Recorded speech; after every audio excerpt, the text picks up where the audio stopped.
My name is Megan and I'm going to be your nurse today. Today I'm going to demonstrate hand hygiene.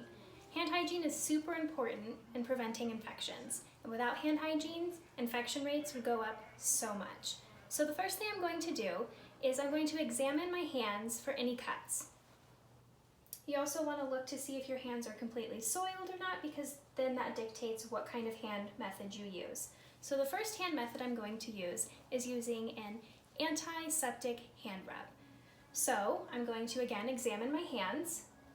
I'm going to push my watch up above my wrist, and if you have sleeves, you would push your sleeves up.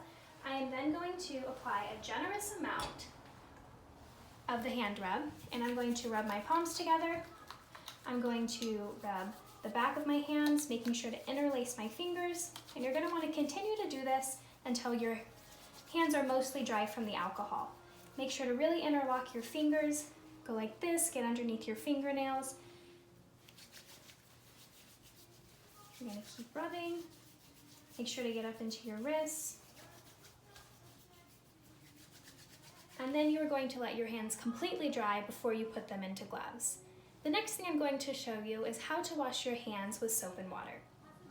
You would do this if your hands were soiled, you could visibly see something. So what first I'm going to do is I'm going to make sure to stand away from the sink so I'm not touching it, and then I'm going to turn on the water. And you're going to want to make sure that you have warm water and that the flow is steady. So I'm going to make sure to keep my elbows up and my fingertips down. I'm going to get my hands wet, making sure not to touch any aspect of the sink. Otherwise you'll have to restart. I'm going to apply a generous amount of soap, and I'm going to rub my palms together, rub the back of my hands, making sure to keep my fingertips down at all times. I'm then going to do circular motions about 5 times on each hand in order to really lather up, create friction, and make sure my wrists are clean. I'm also going to want to use the opposite hand to get underneath the fingernails, or use a nail brush if possible, which you could discard. So really getting under there, making sure.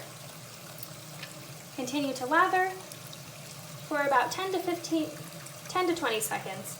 Then you're going to rinse off your hands, making sure not to touch any aspect of the sink. Get all of the soap off.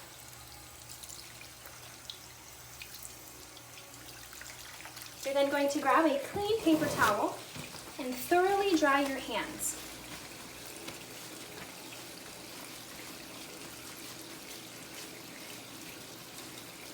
Once you have dried your hands, you're going to take another paper towel and turn off the handles so that you don't physically touch the handles. And that is how you hand wash. Do you have any questions for me?